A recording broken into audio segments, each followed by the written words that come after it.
How is everyone after the weekend? I know you're obviously disappointed straight after the game. They were disappointed, but it's down to us to put it behind us and go and get a positive result tomorrow. We thought we worked extremely hard to try and get something from the game. It wasn't to be, but it wasn't for the lack of trying. And the atmosphere around the place is positive. I think they want to actually get back on the football pitch, which is a good sign for a manager. Is that a bonus then, having a game so quickly? Yeah, I think so. I think it's an opportunity for us to go and put some things right and go and get some more points on the board. With so many new players coming in, is it going to take you a bit of time, do you think, to work out your best structure, your best setup and the best team? It will. It'll take us time to work out everyone's strengths and everyone's areas for development. And I thought at times in the first half against Hibs, you saw that we weren't always in sync. But in the second half, I thought we made really good adjustments. And we could have gone and taken at least a point, if not 3, but for a crazy 10 seconds. So for all that we're disappointed with the result, there's lots of positives to take from the game, not least with how well the guys who've come in recently have bedded in. Aberdeen increasing the lead to 6 points, how much more pressure does it put on the result? Pressure's always there for us. We want to push on. We want to actually close the gap with the top. We want to enhance where we are and where we've been. Saturday was a setback for us, but you have to react positively and you have to take the opportunities that are in front of you. We've got an opportunity to go and get 3 points. That's all we can focus on. If Aberdeen go and win every single game now until the end of the season, then we'll have a tough task to catch them. But we want to go and crack on and try and win as many games as we possibly can. Games that for Hull have been entertaining, to say the least. Expecting another one at the end tomorrow night? I'm expecting a good game. I'm expecting a really tough challenge. But I'm expecting us once again to try and go and impose ourselves upon the game, create chances and try and get a positive result. So I will obviously, of course, take a really, really boring 1-0 win. Do you feel, Graeme, that you have found any kind of consistency in terms of performance since, obviously there's been the changes in terms of personnel this month, but do you think you've hit a run or a point where you could see the team getting a consistency in performance? I think we're getting there.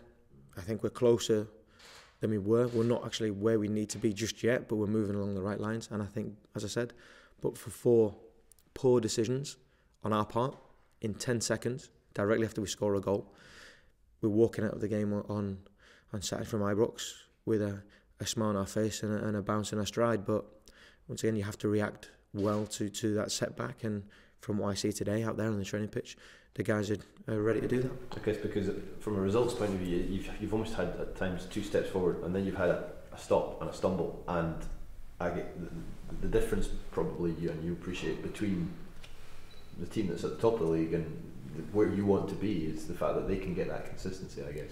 Well, it's fine margins, and the fine margins, the higher up the leagues you go, the more they actually come into play, and the finer they are, and the sharper we have to be in dealing with those margins. And it's just a par for the course that we have to make sure that we nail certain stuff down.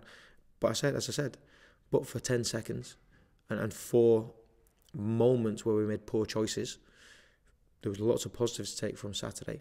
We struggled in the first half, but we made fantastic adjustments at half time and really imposed ourselves on a team that are very good. They played really well in the first half, but we stood up to the challenge. And I said to the players after the game, we're not going to throw out all the positive strides we've made and all the good work we've done because of those 10 seconds. The result wasn't what we wanted. We're hurting. We're disappointed. But let's not get too far ahead of ourselves. It is not the end of the world. We've lost a game that we should have won. We have a chance to go and get a win tomorrow.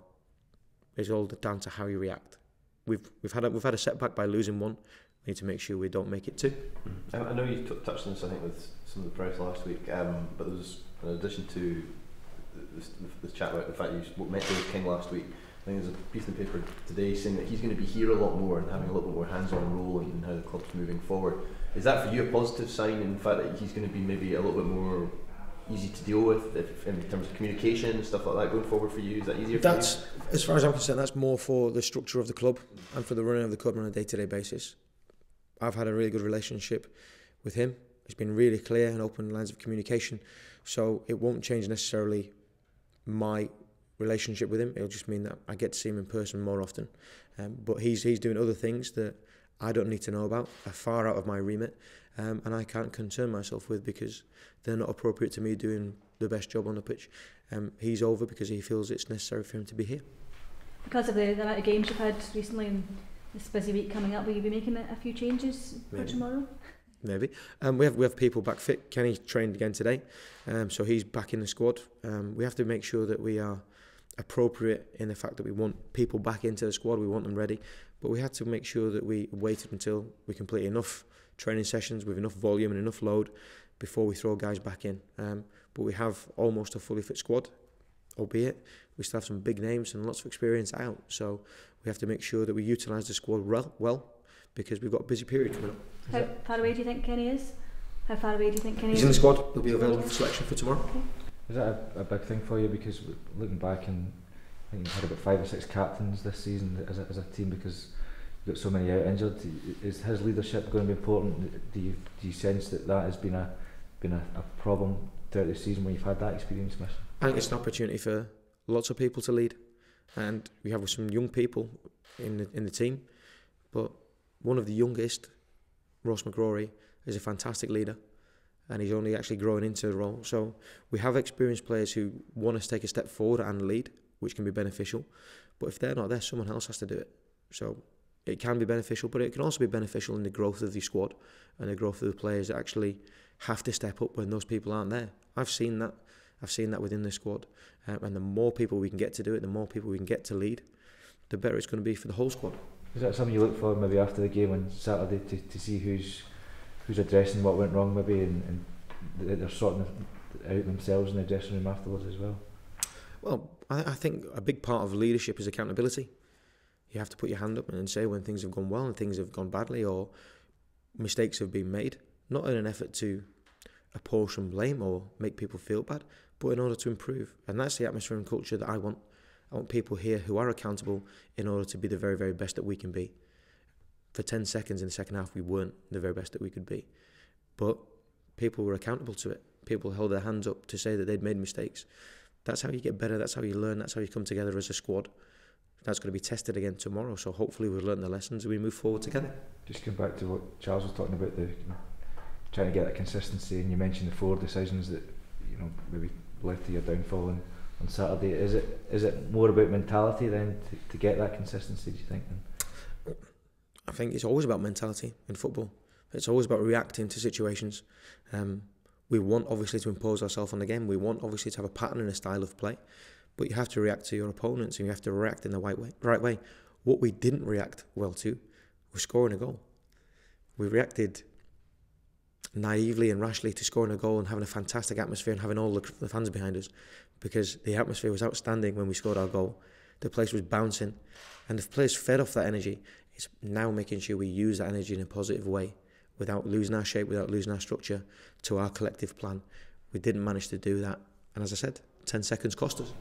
On a completely different note, Walter Smith's been linked with a return to the Scotland job. You played under him at Scotland. What do you think he can do for Scotland now at this stage?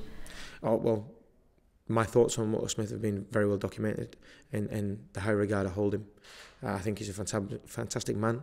I think he's a fantastic character. And when you walked onto the football pitch with him as your manager, you had clear understanding and clarity of what your role was, and you had his backing and the faith that you felt from him, from a man of that stature, made you walk onto the pitch feeling great.